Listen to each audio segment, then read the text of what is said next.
Hi everyone, welcome to my latest video. Thanks for joining me.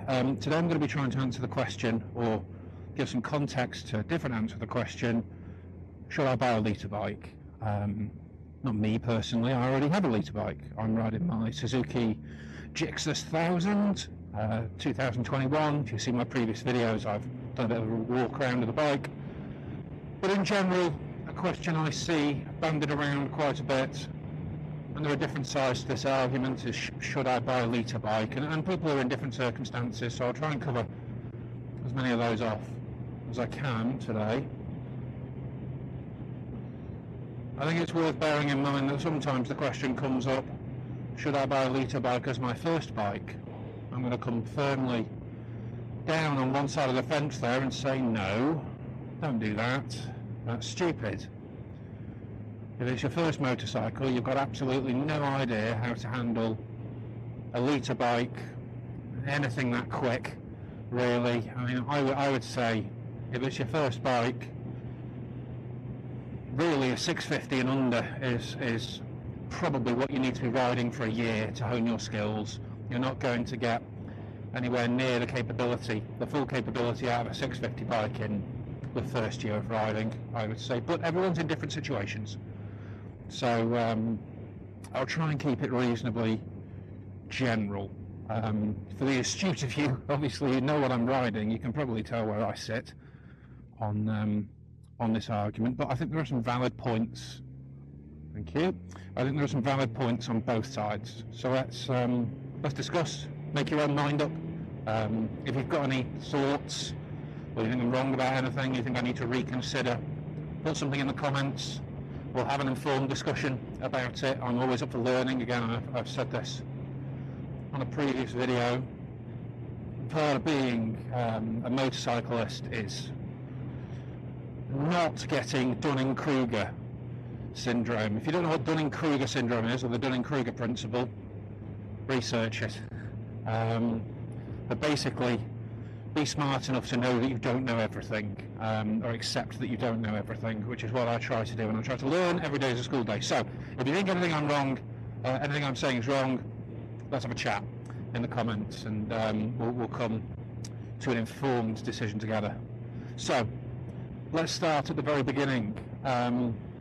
What situations can people find themselves in where they might be considering buying a bike, a litre bike or above? And I'm going to keep this to sports, naked, maybe touring bikes.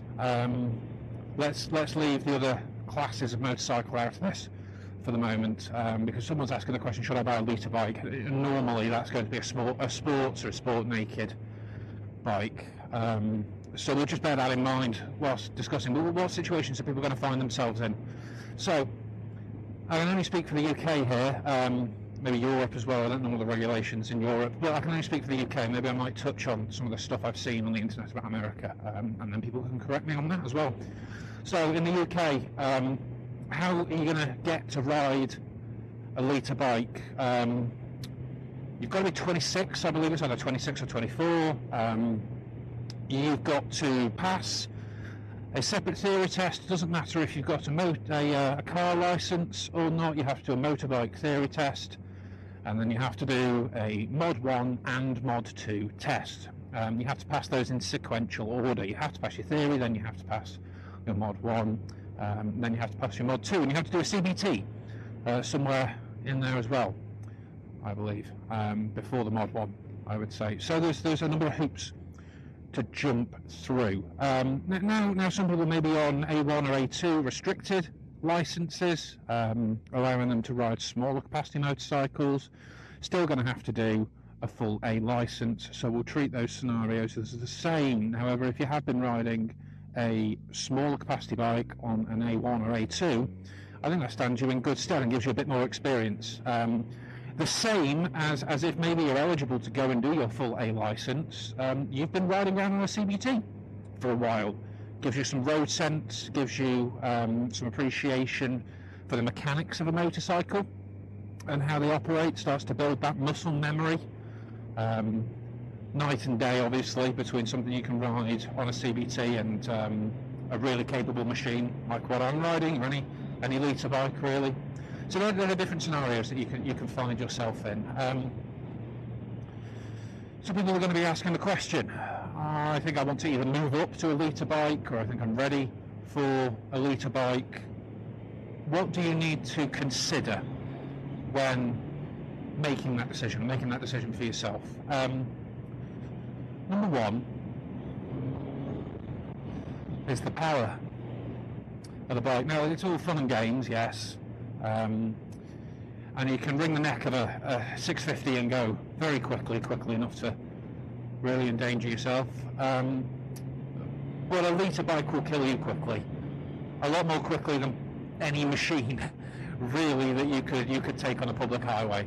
I would say, barring large capacity quad bikes, they're dangerous on roads. But a litre bike will kill you quickly if you don't respect the machine, you don't respect the power, and you don't have some mechanical sympathy for it. Then there's the weight of the bike. There are some very lightweight sports and naked bikes.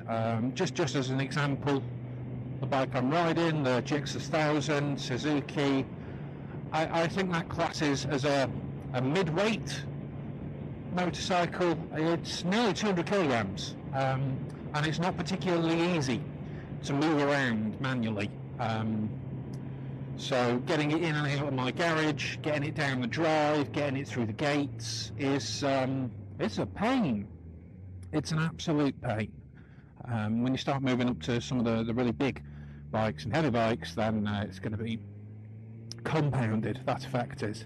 So going from something like pushing around the Kawasaki Z650 to pushing something like this round, it's going to be it's going to be different, a lot different, and you've really got to have that technique down. Okay, so that's two things. The third I would say to consider is the responsiveness of the machine itself. So we've already talked about power. Yeah, you've got a lot more power on tap, but actually how responsive the machine is to deliver the power, deliver the cornering, and to deliver the braking. So it's going to lead me on, this is to one of the main points I wanted to make today about litre bikes, especially modern litre bikes. But let's talk about the responsiveness of the machine first. In my right hand I've got at max 150-ish horsepower. Now, I'm not on a road where I can do this at the moment, but the whole video so far, I would say I've not moved the throttle more than a centimetre in rotation. At no point have I opened this anywhere past that. Now, there's lots of cars and things around here, and it's a 30-mile-an-hour zone, so I'm not going to open it up and show you what it does. But at no point have I opened the throttle, I would say, more than a centimetre, just to where the engine starts to respond. So just so I'm taking it over, the basic kind of low maintenance revs where you would do slow speed manoeuvres, I've just rolled a little bit of acceleration onto it. So at no point have I moved it over a centimetre. When I just accelerated then from that stop,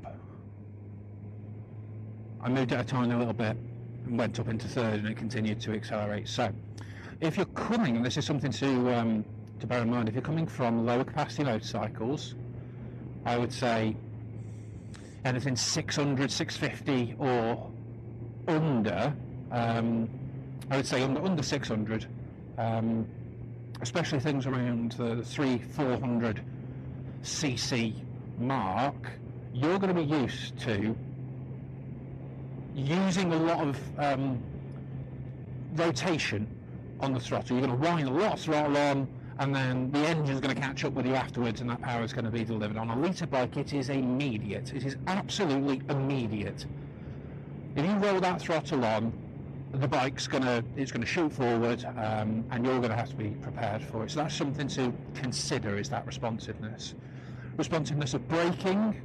All bikes are different. The back brake on these Suzukis, on the GX 1000s, it's renowned for being a bit spongy. So I've not got that much of a back brake. But I've got Brembos on the front brake's fantastic. And you'll find that the more power a bike has, if it's a, you know, decent manufacturer, the more power a bike is outputting, the brakes will be uprated to go with it. And I know I haven't talked about, and I specifically haven't talked about rider aids and ABS and all those things yet, and that's something I'm going to get onto in a minute, and that's the main point I wanted to make in this video. So, the brakes and then the cornering as well. Again, it depends on the bike. I actually feel that this bike doesn't tip down into the corners as readily. You have to put positive input into the bike to get it to go down. It doesn't tip as easily as other bikes that I've ridden, or even recently ridden. One of the reasons I haven't uploaded a video in a while is I've been out of the country. Actually, I've been in Mallorca, rented a bike over there and did a big bike tour. Rented a 500cc Honda CB 500F or X touring bike. I'm sure someone who's got one and knows exactly what the model number is might correct me on it. Reasonably tall bike, and it just fell into the corners. But if you're getting something lower, something squat like a sports bike or a naked bike, be prepared that the bigger, heavier machine is going to need quite a lot of positive input for you to send it where you want to send it. Now, don't get me wrong, I absolutely love the handling on this bike. I'm used to it now, and it is telepathic. My body does something and it goes exactly where I want it to go. Let me just negotiate this roundabout.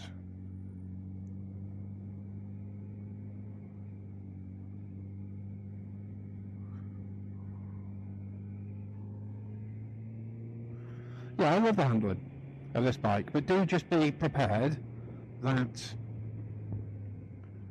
a bigger, heavier machine with larger tyres on it, even though it is heavier and you think it dips down into the corner more, it may not be the case. So you may be used to being a lot more agile on a smaller capacity, lighter machine than you're initially going to feel on a litre bike or something similar. So do take that into consideration.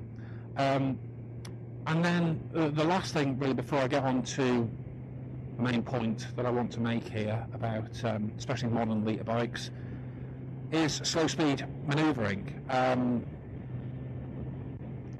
At the start, I would say, when I first bought this motorcycle, it felt a little bit cumbersome to manoeuvre at slow speeds.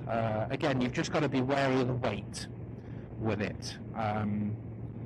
If you've got a sports bike, a super sports bike, if that's what you're looking at, it's going to be even more cumbersome to manoeuvre at slow speeds, and do your slow speed control with the stepping of the clutch and the rear brake to control yourself at lower speeds. However, I would say you will get used to it. So there's some things to consider. What's the main point I wanted to make? The main thing I wanted to talk about actually was something I've heard quite a lot of recently.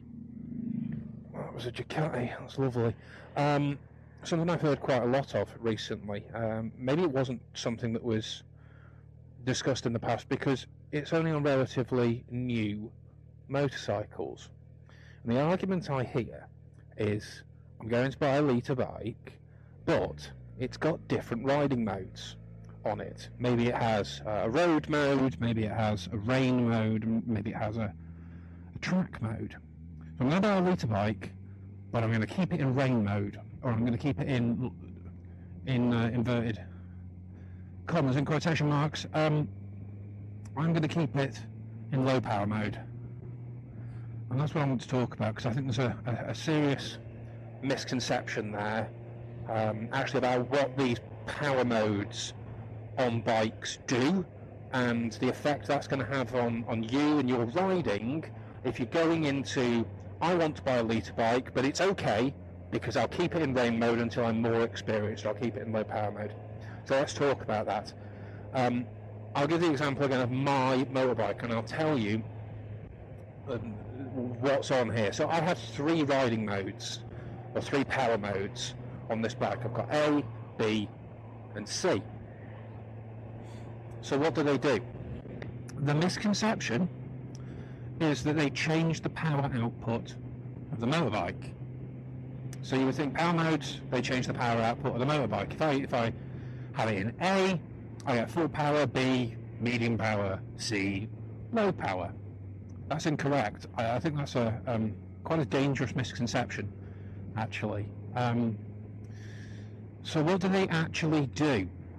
They change the power curve of the delivery of the power to the rear wheel. Now again, that might not sound so bad. Okay, so I've got a less steep power curve. Again, I'll keep it in rain mode, and I'll learn to ride like that on my litre bike, because then it makes me feel like I'm on a 650 or something that I'm used to. Okay, so let's explore this a little bit further. What's going on here? So let's explore that a little bit further. If this was a motorbike without rider modes, it's got 150 brake horsepower. It would always have 150 brake horsepower, and the throttle would only have 1 sensitivity to it. Now, what B and C riding modes are doing here is not detuning the power output of the engine to something lower.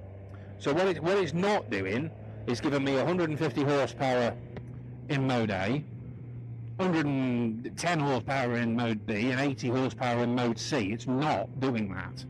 What it's doing is always delivering 150 brake horsepower and the same torque in each of the riding modes. All it's doing is detaching my input from my right hand to the reality of the power that's being delivered by the engine and going to the back wheel.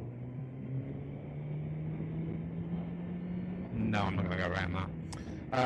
It's detaching the reality of what my right hand is doing to the output of the power going to the back wheel.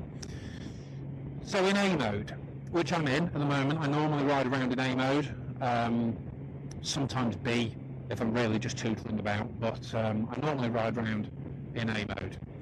In A mode, I have a steep power curve, and what I'm doing with my right hand is directly tied to what the bike responds with. So I will, once I get around this corner, I'll drop it down a gear and I'll wind it on a little bit. Okay. Immediate. Absolutely immediate power, directly tied to what my right hand is doing. I wind it on, the power is there in the proportion that you would expect from the input that you've given the bike. In mode B, or lower power modes, I wind it on and the power curve is less steep, so actually the ECU, the computer in the bike, goes, you want to accelerate, sir. I can see that you've got 50% open throttle. We'll get you there, but would you mind just waiting a moment? And then it will slowly and politely ramp the power up to exactly the same level that I would have been in A with the same input on the throttle. It just takes longer to do, and it's a smoother power curve. The same with mode C. So that's akin to the rain mode on different manufacturers of motorbikes. So again, I'll wind the throttle on halfway or so, depending on the circumstances, and the bike will go, so your throttle's open halfway. Would you mind taking a ticket and having a seat? And at some point we'll give you that power. So it takes even longer for the power to be delivered, but it's the same power output. It's just delivered in a smoother way. Now, the reasoning behind that is because if you've got lean angle and you've got acceleration, those two things equal risk. The more you lean, the more you accelerate, the more risk you have of breaking traction and causing yourself some problems.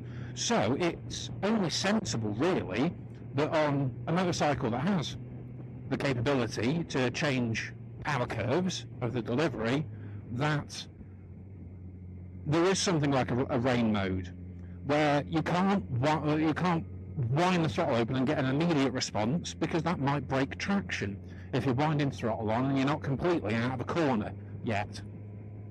So that makes sense and that's safe, but what it's not designed for is to detune the motorcycle to make you feel comfortable on it. That's not what these rider modes are for. So what's actually happening to you and to your riding ability if you are of the mindset or of the opinion that you've done it, you've bought a litre bike and you're riding it in rain mode all the time, even on dry roads. Actually, what you're training yourself to do is operate the motorcycle incorrectly.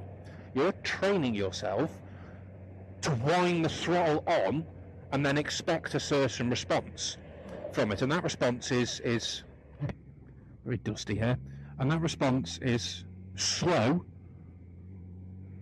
and not directly tied to the input that you're giving to the motorcycle. And if that becomes your default, it's then going to be difficult and dangerous when you actually move up to a higher power band, because you're going to expect more power. So I hope I'm explaining this correctly. You're going to expect more power, but you're not going to get more power. You're going to get the same power, but much, much quicker. So if you're going in with the thought of, let's just negotiate this roundabout, I'm going to do a full turn round here. I talked about slow control before, let's do a bit here.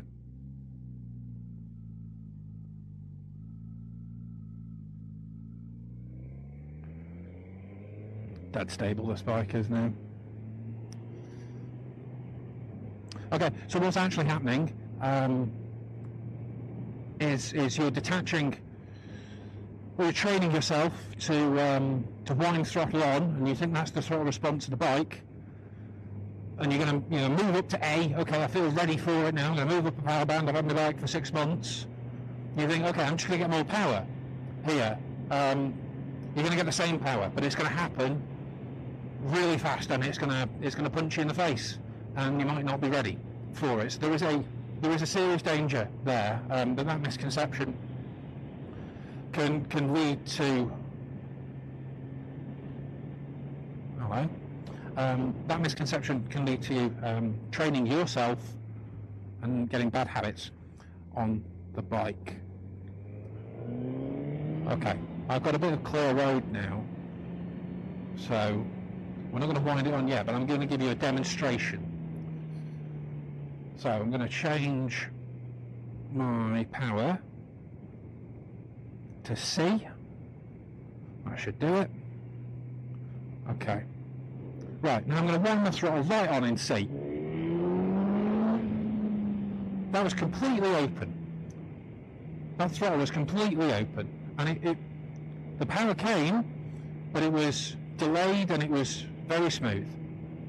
Okay, let's change it into... No one behind me. Let's change it into... Doesn't want to come out of it now. There we go.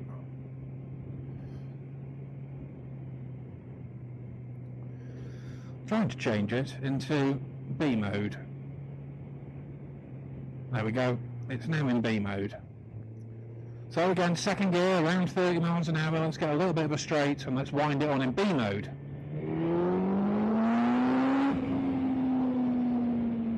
A lot quicker. And that throttle again was completely open.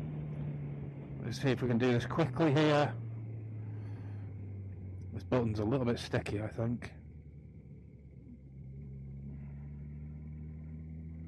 There we go. Let's wind it on in A now. It's 30 miles an hour.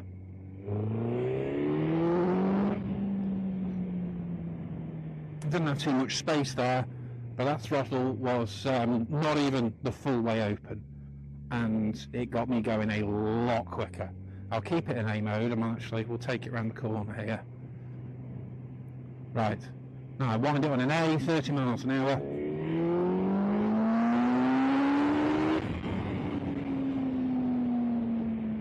Now hopefully you heard the engine note there right at the start. Instead of winding up like B and C did, going up in the power band, it immediately went bang. There's the power. Where's the power? Off you go, up the rev range. And that's what the power output of the bike should be like. That's what a bike without rider aids would be like, even on a cable throttle. So, I hope that explains a bit about it all. I'm not going to touch on traction control and ABS, but I would say, really do research on this. And if you want a litre bike, buy one. Bikes are there to make you happy. If you're passionate and enthusiastic about motorcycles, and you want a litre bike, go and buy yourself a litre bike. Buy what speaks to you. I did.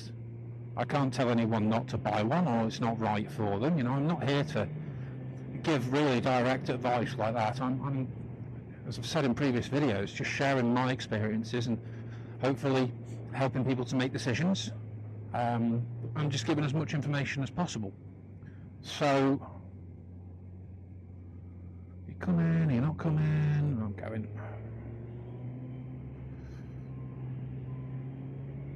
So yeah, if you want a litre bike, go and buy yourself one. Say don't do it if it's your first bike. Don't do it if you've not had the proper training. I did say I might touch on advice for other countries here. Yeah, I'll keep it very generic.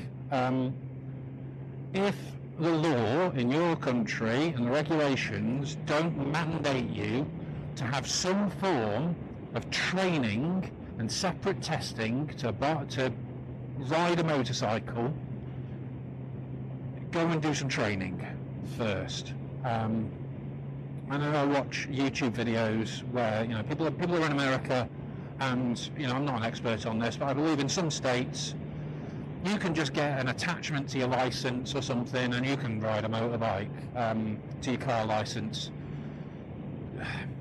Yeah, okay, more power to you, literally more power to you, but I think that's quite dangerous.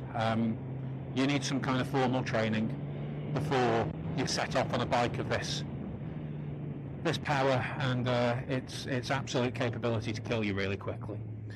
So yeah, I would say knock yourself out. Go buy that litre bike that you're looking at if, number one, you've had the right training, if number two, you're prepared to ride the bike as it's meant to be ridden with the absolute concentration and appreciation that you've got 150 plus horsepower between your legs, and that you need to have some mechanical sympathy for what that is going to do to your skills and your capability. Let's just get around here. Okay, so hopefully that's been useful. Try not to go on too much of a rant there, but hopefully it's been useful.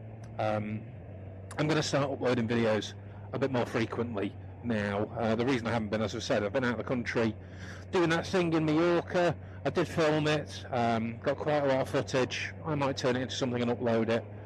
I might not. We'll figure that out as we go. If anybody's got any questions, drop them in the comments. I will get back to you. If anyone's got anything they want me to cover in future videos, let's say useful today. God, it's hot. Hopefully you found what I've had to say useful today. Hopefully if one person comes out of it a little bit more informed, then I'm a happy chap. So thanks for watching. It would be appreciated if you could subscribe or like. I'm not turning this into a plug at the end of the video, but it helps the channel, helps me reach more people, helps build the community. So yeah, until next time, thanks for watching.